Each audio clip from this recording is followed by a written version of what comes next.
Samantala, dating House Committee on Appropriations Chairman ako Bicol Party List Representative Saldico opisyal nang inalis sa listahan ng mga kongresista ng 20th Congress matapos magsumite ng resignation letter. Si Vic Sumentak, magbabalita.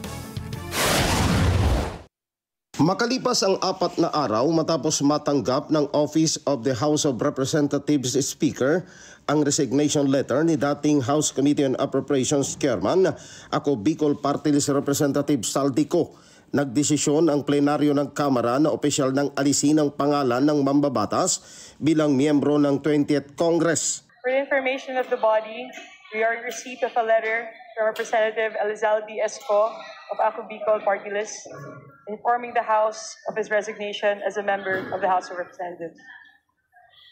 In view of the resignation of Representative Elizalde Esco, the Secretary General is hereby directed to drop Representative Co from the roll of members of the House of Representatives. So, Si Co ay nagsumite ng kanyang resignation letter kay House Speaker Faustino Bujidi III noong September 29, 2025 matapos hindi sundin ang kautusan ng liderato ng Kamara na bumalik na ito sa Pilipinas at harapin ang mga akusasyon sa kanya kaugnay ng kontrobersiya sa budget insertions sa 2025 national budget na naging ugat ng anomalya sa flood control projects ng gobyerno na nagkakahalaga ng daang-daang bilyong piso.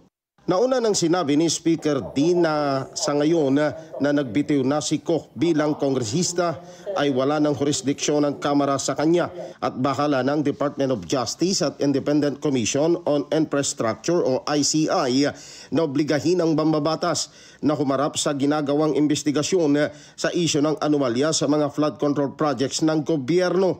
Ang tingin namin dito, bahala na ang Department of Justice at ganoon din ang ICI kung anong pwede nilang ipataw. Pero kailangan talagang bumalik siya sa lahat ng paraan na magawa. Dapat mapabalik siya at managutan siya sa mga issues laban kay Congressman Saldico.